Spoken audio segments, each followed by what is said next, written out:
আর আল্লাহ যদি জিজ্ঞেস করলো কি নিয়ে আসছিস, তো বুক ফুলায় বলতে পারবেন 1 মাস নিয়ে আসছি। আল্লাহ যদি বলে 80 বছর 1 মাস, কেন? রমজান 1 মাসই তো 70 মাস ছিল। 70 মাসে 5 বৎসর 10 মাস, এক রাত্রই তো ছিল 83 বৎসর 4 মাস। 83 আর 5 কত? 88 বৎসর।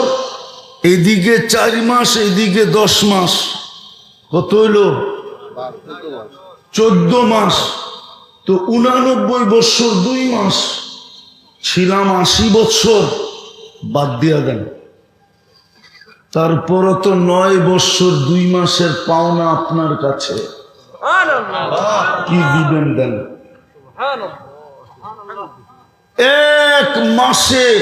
এই জন্যই তো আমি বলি, এই উম্মতের কোন ব্যক্তিকে যদি আল্লাহ দাঁড় করায় জিজ্ঞাসা করে তুই কতদিন ছিলি, বিশালা যদি বলে আমি 20 বৎসর ছিলাম, আল্লাহ যদি বলে 15 মাপ রইল 5 বৎসরে কয়টা রমজান ছিল?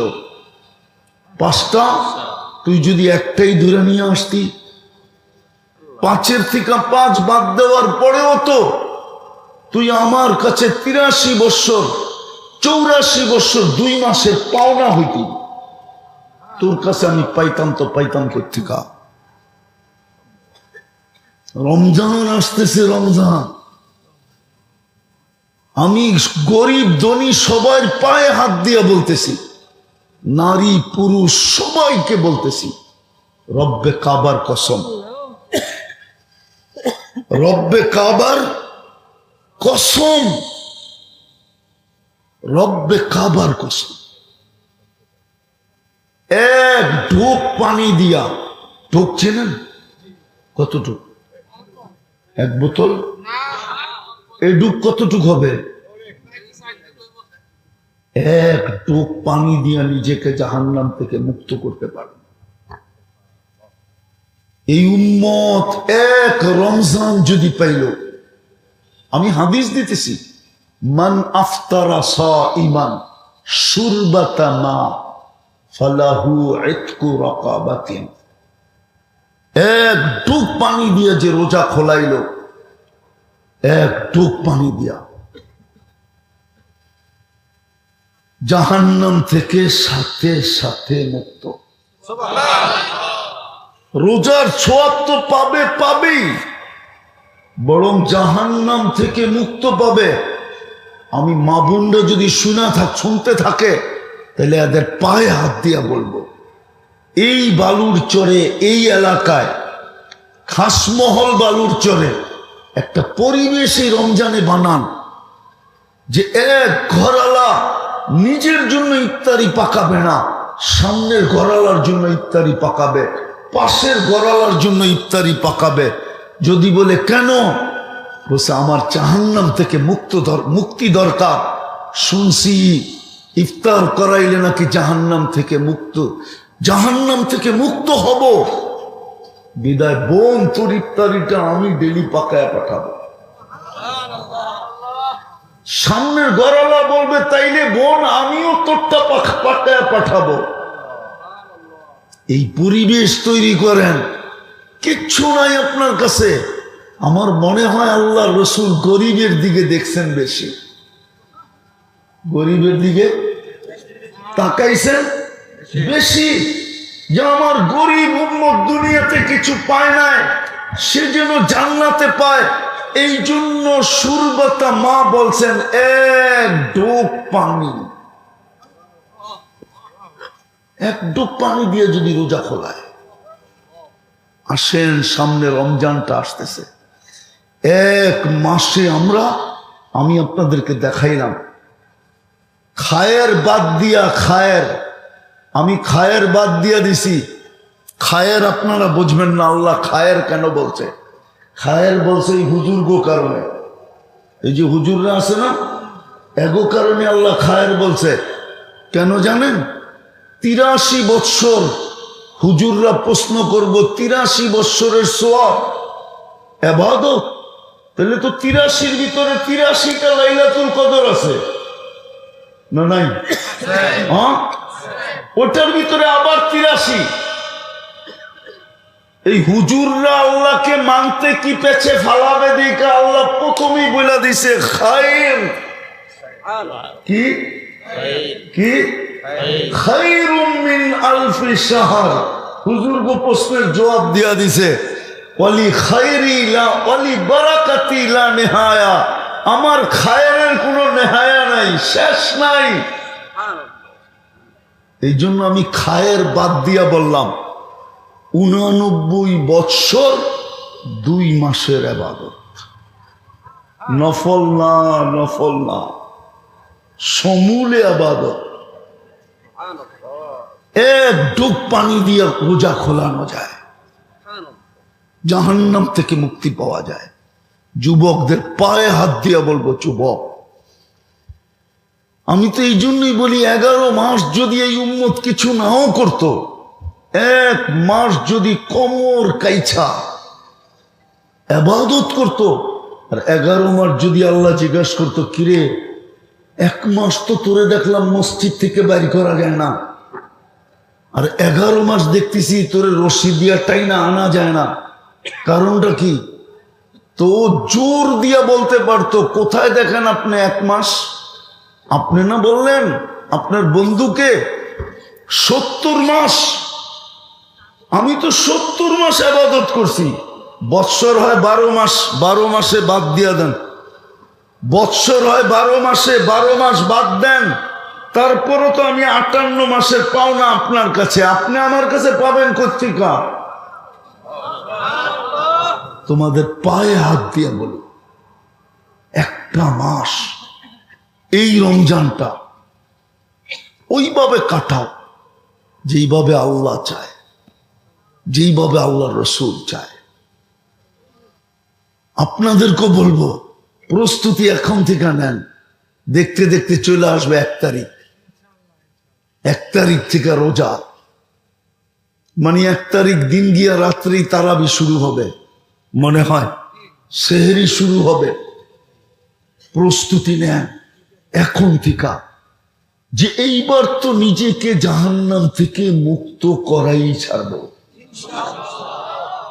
এইবার তো 89 বৎসর 2 মাসের ইবাদত নিয়েই ছাড়ব। পারবেন? কালকের থেকে তওবা করছেন, কালকের থেকে অঙ্গীকার করেন 3টা কাম করব। কয়টা? 3টা। হ্যাঁ, ডেলি 2 বেলা তওবা করব। ঘুমানোর আগে এটা ভাইবা যে উঠলে না সকাল, না উঠলে তো পরকাল। দ্বিতীয়, সকালে উঠা এটা ভাইবা যে সূর্য ডুবতে নাও দেখতে পারি। আর ডেলি কোরআনটাকে একটা চুমা দেন, যেন কোরআনটা আপনার বিরুদ্ধে না চলে যায়। আর কালকে সকাল থেকে আল্লাহর ঘরটা ঘোরা দেন। বালুরচরের মানুষ রাক্ত হয়ে যাবেন। 40 বৎসরের আগের থেকে বালুরচরটা কতটুকু উন্নত হয়েছে? কত? কয়শো গুণ? 1000 বাদ দিলাম, 100 গুণ তো হয়েছে। 40 বছর আগের পাড়া প্রতিবেশী আত্মীয় স্বজন সবার ভিতরে যতটুক মিল, মহব্বত, জোর, মান্যতা, গণ্যতা, স্নেহ, মায়া, মমতা ছিল, আজকে কি অতটুক আছে? উন্নত হইল 100 গুণ। 40 বছর আগে যেটা ছিল ওটা কমলো আরো কয়েক গুণ। কমলো কেন? উন্নতের সাথে তো এটা উন্নতি হওয়ার কথা ছিল। হবে তো হবে কোত্থেকে? 90% মানুষ মসজিদে যায় না, অথচ মসজিদ দেখলে চোখ লেগে যায়। এই গ্রামের মসজিদেও তো এসি আছে না নাই? হ্যাঁ, এই জন্যই তো আল্লাহ রসুল বলছে মাসাজিদুহুম আমিরা। একদিন আসবে তোমরা মসজিদকে চোখ লাগানোর মতো লাখ বানায় দিবে, কিন্তু মুসল্লি থাকবে না।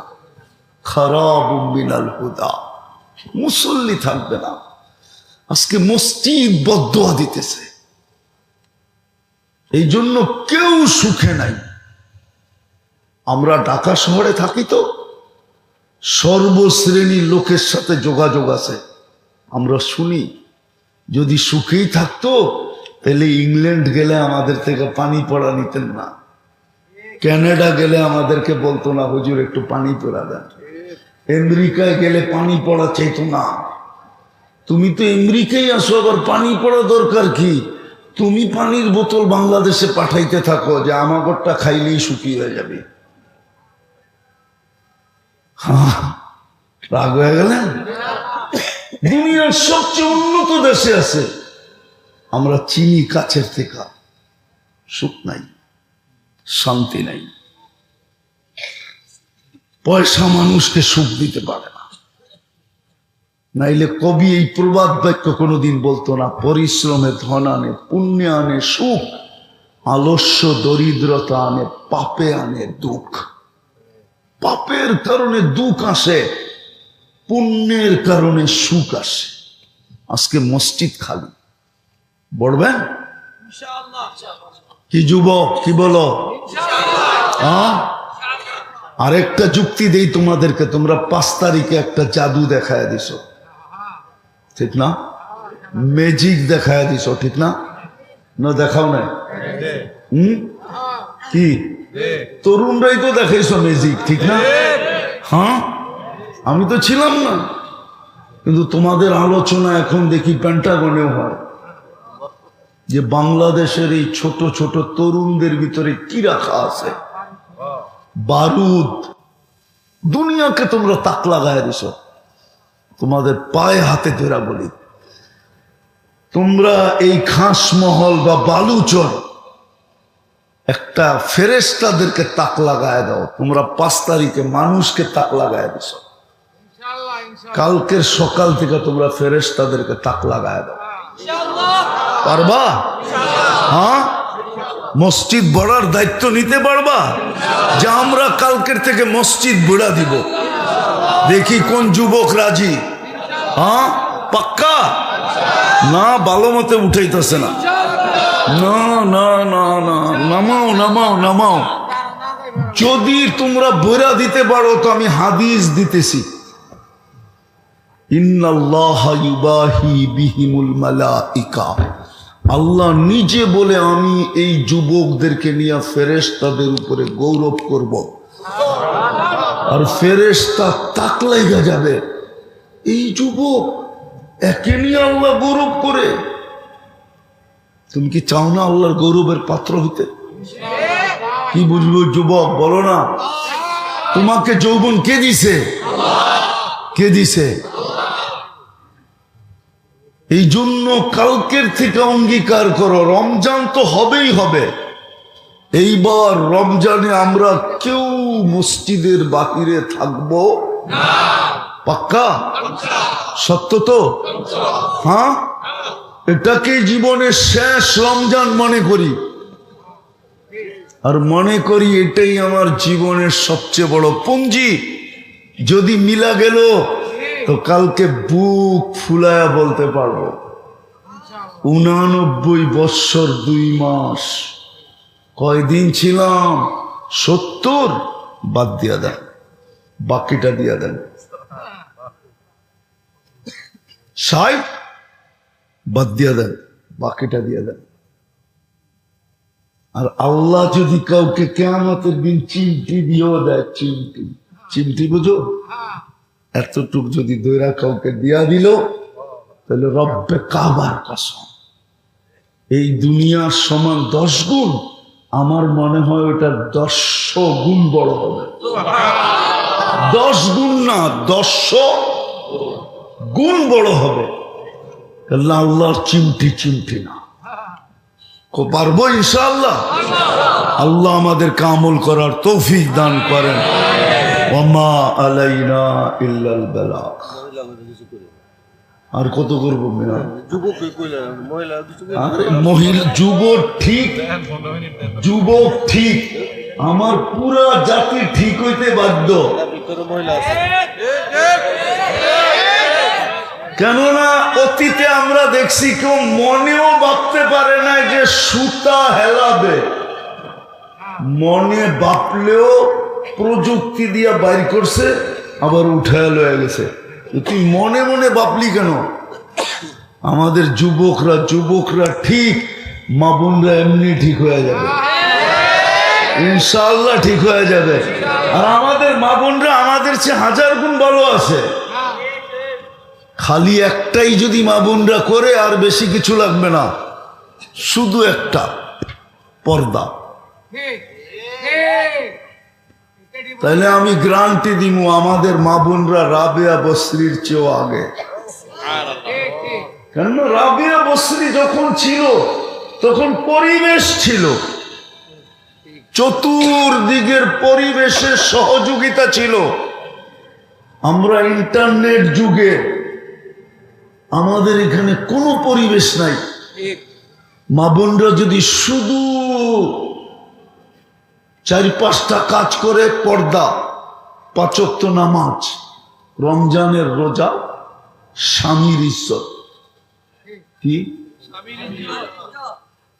পর্দা, নামাজ, রোজা, স্বামীর কি, এটা বললে বলতে পারি। আজকে আমাদের দেশে স্বামীর ইজ্জত নাই। আমি মা বোনদেরকে বুঝাইতে চেয়েছি, আপনাদেরকেও বুঝাইতে চেয়েছি, যেই সমাজে পুরুষের ইজ্জত থাকবে না, মুসলিম সমাজ, গায়রে মুসলিম না, যেই সমাজে পুরুষের ইজ্জত নারীর কাছে থাকবে না, ওই সমাজের পুরুষের মৃত্যুর হার দ্রুত বাড়তে থাকবে। কেননা একটা মেয়েদের জন্য, মহিলাদের জন্য পুরুষের চেয়ে বড় কোনো নেয়ামত তার কাছে নাই। আপন স্বামীর চেয়ে বড় কোনো নেয়ামত আছে নাকি? হ্যাঁ, আপনারা কি মনে করেন আছে? পুরুষের মৃত্যুর হার বেশি, মহিলাদের তুলনায় অনেক বেশি, যার কারণে দ্রুত মহিলার হার বাড়তে থাকবে। যেমন বাংলাদেশে এখন পুরুষ হইল 49 জন, মহিলা হইল 51 জন। কজন? 1% বেড়ে গেছে, 2% বেড়ে গেছে পুরুষের চেয়ে। দ্রুত বাড়তে থাকবে, মহিলাদের হার বাড়তে থাকবে। পুরুষের মৃত্যুর হার বাড়বে, মহিলাদের সংখ্যা বাড়বে। আর যেই সমাজে মহিলাদের স্বামীর কদর থাকবে, আমি একটা কদরের কিস্সা দিয়ে শেষ করতেছি, হাদিস থেকে। 3 দিন পর্যন্ত কামায়া নিয়ে আসতে পারে না। 4th দিন আলী রাদিয়াল্লাহু তাআলা আনহু বাহির হতেছে, বলতেছে, ফাতেমা দোয়া করো আজকে যেন কিছু জোটে। 3 দিন পর্যন্ত তুমি ক্ষুধার্ত, আমি ক্ষুধার্ত, হাসান হোসাইন ক্ষুধার্ত, ছোট মেয়েটা উম্মে কুলসুম ক্ষুধার্ত। তো 4th দিনে ফিরতেছে খালি হাত। ফাতেমা অপেক্ষা ছিলেন সারাদিন কিছু নিয়ে আসবে।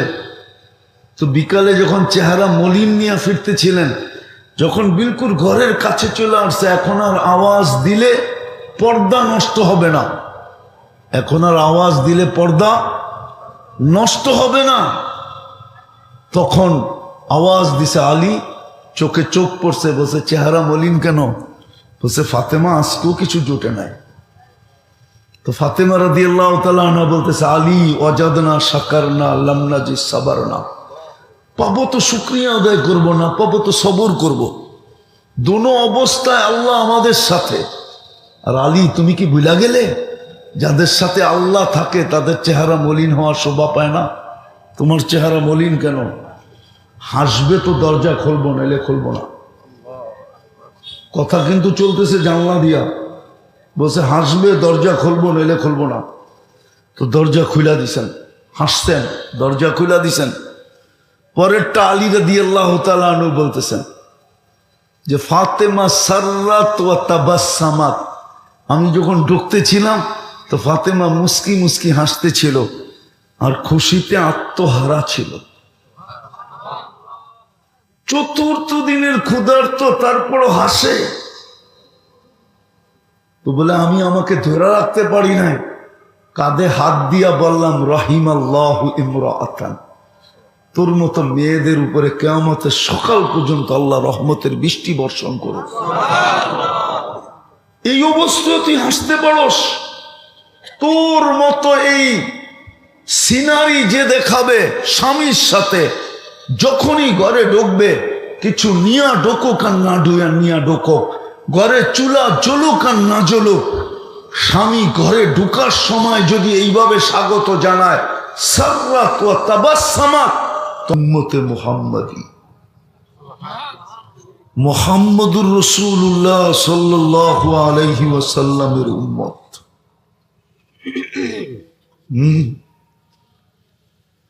ভাগ্য খুলা দিছেন উম্মত বানা। যদি এই উম্মত হওয়া বড় নেয়ামতই না হইতো, তাহলে নবীরা কেন চোখের পানি জড়াইতেন? নবীরা পর্যন্ত চোখের পানি জড়াইছেন এই উম্মত হওয়ার জন্য। কিতাবে পাওয়া যায় মুসা আলাইহিস সালাম তো তাওরাত কিতাবকে সরায় দিছেন, তারপরে বলছেন আমাকে উম্মতে মুহাম্মদী বানায় দেন। কেননা কোরআন বলে মাসালুহুম ফিত তাওরাত, তাওরাতের পৃষ্ঠায় পৃষ্ঠায় শুধু আমাদের আলোচনা দিয়ে ভরা ছিল। মুসা আলাইহিস সালাম দেখতে দেখতে দেখতে দেখতে দেখতে একদিন বলেই ফেলছে কিতাব লাগবে না, উম্মত বানায় দেন। ওই নবীর উম্মত আপনি। ভাগ্য কিন্তু খুলে দিছে আল্লাহ। এই জন্যই তো আদম আলাইহিস সালাম বলতেছিলেন, আমি প্রথম নবী, প্রথম মানুষ, প্রথম নবী, প্রথম রসুল।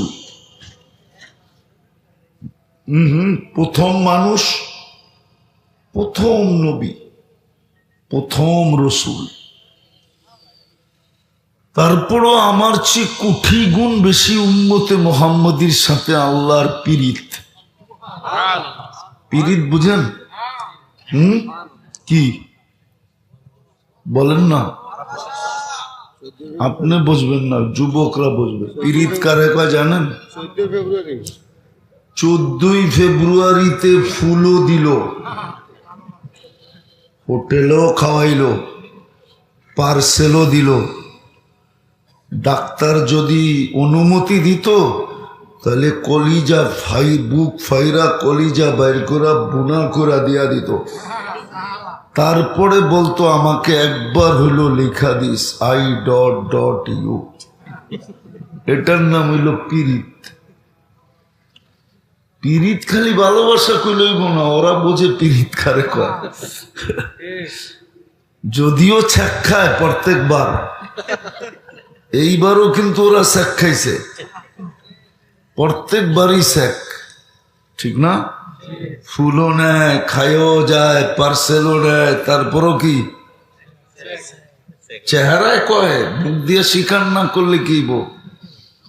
আমার খালি হুজুর মনে করুন, আমি সোনা পয়সা খাট বের করতে পারি। হ্যাঁ,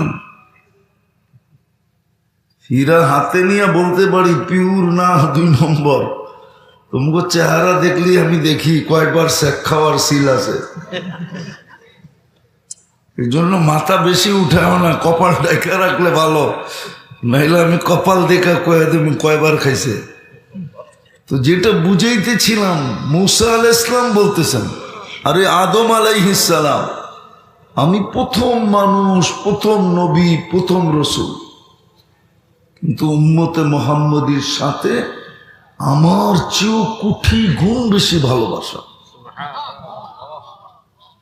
যদি তাই না হইতো, আমি একটা ভুল করলাম, আমাকে 350 বৎসর কাঁদাইছে। অথচ উম্মতে মুহাম্মদী সারা দিন গুনাহ করে, রাত্রে ডাইকা ডাইকা মাফ করে দেন। সারা রাত্র গুনাহ করে, সারা দিন ডাইকা ডাইকা মাফ করে দেন। প্রতি রাত্রে এখন ডাকতেছেন, আমরা ওয়াজ করতেছি, আল্লাহ ডাকতেছে। রাতের 3 ভাগের 1 ভাগ অতিবাহিত হয়ে গেছে, আল্লাহ ডাকতেছে, হাল মিম মুস্তাগফির, ফাগফিরালা। কে আসিস মাপ চাবি, চাইতে দেরি আমি মাফ করতে দেরি করব না। কতগুলা মাফ করবেন এটাও বলে দিছে, একদিনে সম্ভব না। সমগ্র সৃষ্টি মিলা সারা জীবনে এতগুলো সম্ভব না। একজনের পক্ষে একদিনে তো সম্ভব না, নাই। সমগ্র সৃষ্টি সারা জীবন মিলা কিনা এত গুনাহ করা সম্ভব না। লাউ বালাগাত যুনুবুকা ইনানাস সামা।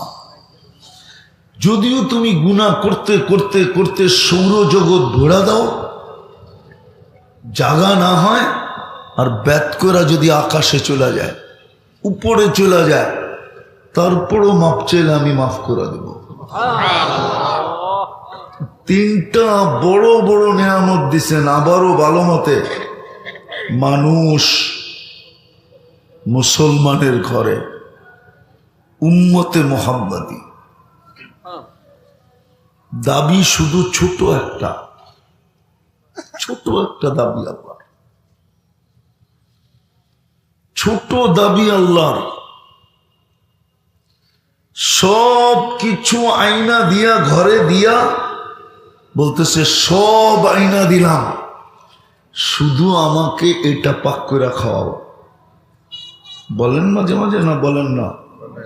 না মনে বলে না। আল্লাহ মানুষ বানায়া দিছেন, মুসলমানের ঘরে অস্তিত্ব দিছেন।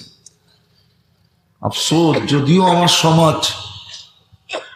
সমাজের দৃশ্য দেখলে মনে হয় যে মুসলমানের ঘরে জন্ম নেওয়া আমার সমাজ পছন্দ করে নেয়। বিশেষ করে যুবক যুবতীদেরকে দেখলে মনে হয় ওরা মুসলমানের ঘরে আসাটা লাইক করে নেয়, পছন্দ করে নেয়। যদি মুসলমানের ঘরে আসাটা পছন্দ করত, তাহলে ওদের চুলের স্টাইল এরকম কেন হতো? ওরা তো রাগ হয়ে যাবে, চুলের স্টাইল এরকম কেন হবে? ওদের পোশাক আশাক এরকম কেন হবে? চাল চলন কেন এরকম হবে? রং ঢং এরকম কেন হবে? আজকে বুঝতেছো না, কালকে বুঝবে। ইসলাম যে কত বড় দৌলত, এটা কালকে বুঝে আসবে, যখন আল্লাহ হুকুম দিবে। যারা কাগজে মুসলমান ছিল, কাগজে মুসলমান বোঝেন, যেইখানে সরকারিভাবে ধর্ম লিখতে হয় ওইখানে ও চুপে লেখা দিয়ে আসছে ইসলাম, এদেরকে বলে কাগজে মুসলমান। কেননা অনলাইনের যুগ, তো অনলাইনের যুগ না, অনলাইন না? জিজ্ঞেস করেন তো ভোটার লিস্ট অনলাইন কিনা? সব অনলাইন, এমনকি চেয়ারম্যানের সার্টিফিকেটটা পর্যন্ত এখন অনলাইন। তো আপনি অনলাইনে ইসলাম লিখতে দেরি, সারা দুনিয়া জানতে দেরি করে নাই। কাফেররা যখন দেখবে এদের সাথেই জাহান্নামে বসবাস, একদিন কাফেররা বলবে, কিরে অনলাইন গাইটা দেখলাম তুই ইসলাম লিখতি, এই লেখা তোকে কি লাভ দিল? তুই তো আমাদের সাথেই। ওদেরকে নিয়ে মজাক করতে দেরি, তিরস্কার করতে দেরি, আল্লাহর রহমতে জোশ উঠতে দেরি করবে না। আল্লাহর সাথে সাথে হুকুম দিবে এদেরকে বাহির কর। যখন এদেরকে দোজখ থেকে বাহির করবে, তো সারা দুনিয়ার কাফের চিৎকার দিয়ে বলবে, ওই চিৎকারটাই আজকে কোরআনে আছে, ইয়াউমা ইয়াওয়াদ্দুল্লাযীনা কাফারু লাউ কানু মুসলিমিন। চিৎকার দিয়ে বলবে, আফসোস, আমরাও যদি এরকম অনলাইন মুসলমান হইতাম, কাগজে মুসলমান হইতাম, তাইলে আমাদের বাহির হওয়ার সুযোগ ছিল। বিদায় আজকে ইসলাম বুঝে আসে না, না আসার কারণেই তো আমাদের এই দুরবস্থা। নাইলে মুসলমানের এই দুরবস্থা হবে? আজকে মুসলমানের কাছে সবকিছু আছে। আপনি চলেন, আমি আপনাকে দেখাই সারা দুনিয়ায় মুসলমান ধনী কয়জন আর অমুসলিম ধনী কয়জন? সারা দুনিয়ায় মুসলমান ধনী কয়জন, অমুসলিম ধনী কয়জন? এখানে নাই কোনো প্রবাসী, ইউরোপ আমেরিকার কোনো প্রবাসী নাই। থাকলে আমি প্রমাণ করাইতে পারতাম।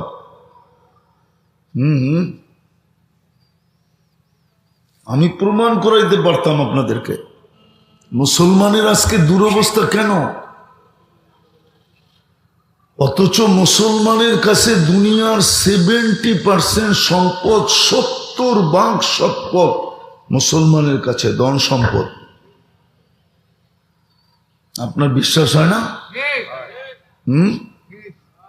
হ্যাঁ, 250 কোটি মুসলমান, 60টা মুসলিম দেশ। দুনিয়ার সবচেয়ে বড় টাকা মুসলমানের কাছে। কুয়েতের টাকার চেয়ে বড় কোনো টাকা দুনিয়াতে নেই। বাহরাইনের টাকার চেয়ে বড় কোনো টাকা দুনিয়াতে নেই। ওমানের টাকার চেয়ে বড় কোনো টাকা দুনিয়াতে নেই। ব্রুনাইয়ের টাকার চেয়ে বড় কোনো টাকা দুনিয়াতে নেই। 4 দেশের টাকা দুনিয়ার সবচেয়ে বড় কাগজ, সবচেয়ে বড় টাকা। তারপরও মুসলমানের এই দুরবস্থা কেন?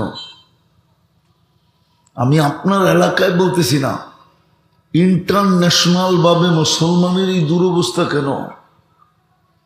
মুসলমান নির্যাতিত কেন? নিষ্পেষিত কেন? ঘৃণিত কেন? দীক্ষিত কেন? অবহেলিত কেন? লাঞ্ছিত কেন? এই জন্যই তো আমাদের যুবকরা এই অবস্থা।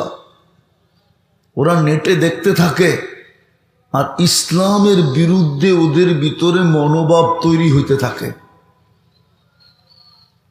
অথচ ওই তো আসল জিনিস জানে না যে মুসলমানের ঘরে আসতে পারা কত নেয়ামত।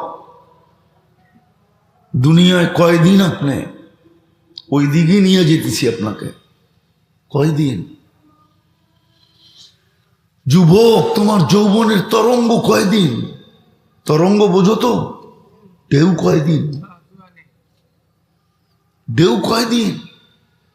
কয়দিন তুমি মূল্যায়িত? কয়দিন তুমি আকর্ষণের পাত্র? ওই জিজ্ঞাসা করো বুড়াদের, বয়স্কদেরকে, যার কাছে জীবনটা পুরা দিয়া দিছে, যার জন্য জীবনটা দিয়া দিছে, যার কাছে জীবনটা দিয়া গেছে, এখন ওনার কাছে গেলেও উনি বিরক্ত হয়, ঠিক না? না মনে হয় বুঝাইতে পারি না, বিরক্ত হয় না? অথচ ওনার জন্য জীবনটা দিয়ে দিছে, ওনার কাছে জীবনটা দিয়ে দিছে, তারপরে উনি এখন বিরক্ত হয়। বুঝা গেল এখন ওনারও বেলু নাই। তোমার বেলু কতক্ষণ? আর বেলু হইবই কোত্থেকা? বাংলাদেশে যেইভাবে শুরু হইছে, আমি তো খুব খুইলা বলি, জানি না যুবকদের বুঝে আসবে কিনা। মাদক হাত দিয়া ছুঁইলে যৌবন চলে যায়। মাদক সেবন করতে হয় না। মাদক যে হাত দিয়া নাড়াচাড়া করবে ওরও যৌবন চলে যাবে। মাদক যে বহন করবে ওরও চলে যাবে। মাদকের যে ব্যবসা করবে ওরও চলে যাবে। মাদক যে দেশে ঢুকাবে ওরও চলে যাবে। নিয়ে আসেন যত বড় রতি হোক, মাদকের ব্যবসায়ীর যত বড় রাজা হোক, নিয়ে আসেন আমার কাছে, আমার পয়সায় দুনিয়ার যেই কোনো উন্নত হাসপাতালে আমি টেস্ট করাবো, ডাক্তারি রিপোর্ট আসবে ওর স্বাভাবিক যৌবন নাই। চ্যালেঞ্জ, আমার চ্যালেঞ্জ যদি কেউ গ্রহণ করতে চায় আমি প্রস্তুত আছি। ওর স্বাভাবিক যৌবন পাওয়া যাবে না। মাদক এরকম লানত, এটা ছুঁইলে পর্যন্ত যৌবনে বাটা পড়ে।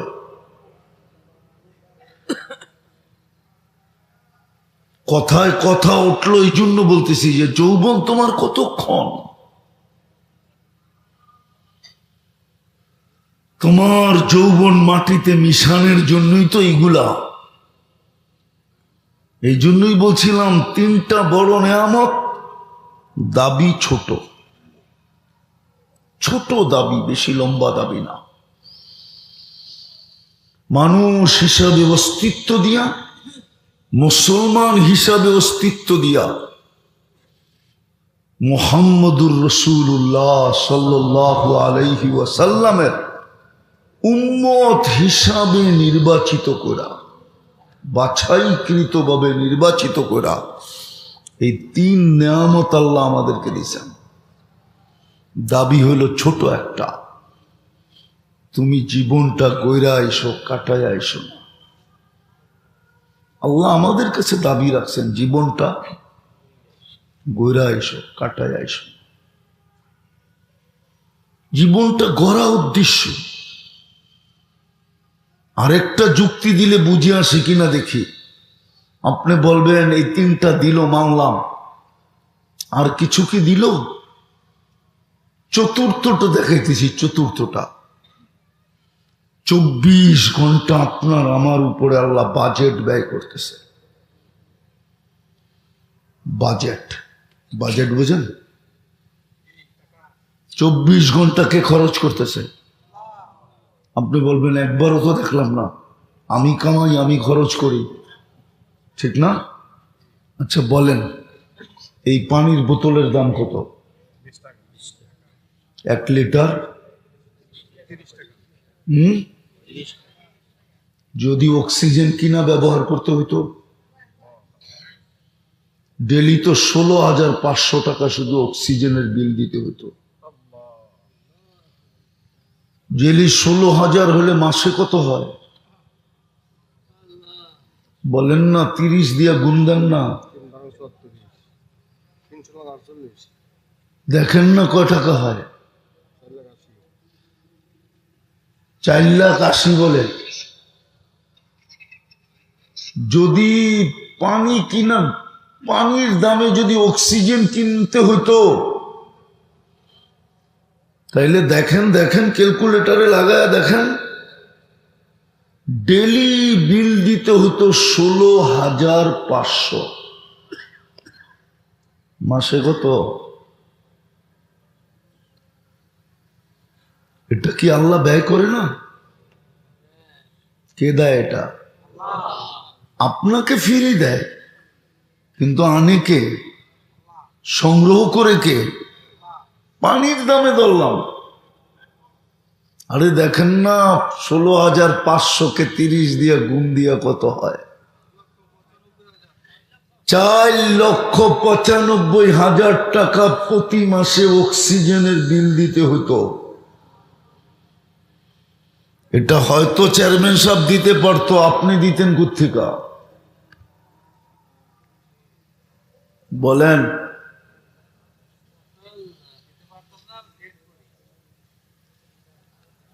এটা কি আল্লাহর ব্যয় না? ডেলি আপনি শ্বাস নেন 1,60,000 বার। যদি পার শ্বাস 1 পয়সা হইতো, তাহলে ডেলি 1600 টাকা বিল দিতে হতো শ্বাস নেওয়া। মাসে দিতে হইতো 48,000 টাকা বিল। 4,95,000 সাথে 48 মিলান কত হয়? ডেলি যদি কিডনির বিল দিতে হতো, কিডনি ডায়ালিসিসের বিল দিতে হতো শুধু 100 টাকা, তাহলে ডেলি 3600 টাকা দিতে হতো কিডনি ডায়ালিসিসের বিল। মাসে দিতে হতো 1,08,000 টাকা। ভালো মতে বোঝেন কিন্তু, ভালো মতে। আমি তো তিনটা দেখাইলাম। যদি প্রতি মুহূর্তে নাক আমাদেরকে খাদ্যের ঘ্রাণ শুঙ্গা দেয় যে এই খাদ্যের ঘ্রাণ ঠিক আছে কিনা, যদি ওটা মেশিন দিয়ে করতে হতো প্যাথোলজি সেন্টারে, তাহলে লম্বা লাইনে দাঁড়ায় থাকতে হতো। আগে তো বড় লোকের সিরিয়াল হইতো না, আগে হইতো প্রশাসনের লোকের সিরিয়াল, সরকারি লোকের, তার ভিতরে চেয়ারম্যানও একজন। তারপরে হইতো কার সিরিয়াল? পয়সাওয়ালাগো সিরিয়াল। আপনি আর আমি গরিব তো খানার গ্রান শুনতে শুনতেই মাটির নিচে, এত লম্বা সিরিয়াল হইতো। কিন্তু নাক তো গ্রান শুনতে দেরি, বিনা পয়সা আপনাকে রিপোর্ট দিতে দেরি করে না যে এটা মুখের ভিতরে যাবে, গ্রান ঠিক আছে। জিহ্বা স্বাদ চেক করে, যদি এটা মেশিন দিয়ে করতে হইতো স্বাদ চেক, কেননা জিহ্বা স্বাদ চেক করে এই জন্য যে পেটে যেতে পারবে কি পারবে না। যদি স্বাদ ঠিক না থাকলো তাহলে পেটে যাইতে দেরি, আবার কয়েক বান্ডেল লয়া বাইরেতে দেরি করবে না। কেননা স্বাদ যদি ঠিক না থাকে পেটে যাবে, ফুড পয়জন হবে, দৌড়ায় যাবেন স্কোয়ারে, সারা রাত্র চেক চুপ কইরা সকালে বলবে ফুড পয়জন হয়েছে, আর কিচ্ছু হয় না। বিলের চোতাটা যখন দিবে তো দেখবেন 4 পেটি, 4 পেটি বুঝেন, 4 লাখ।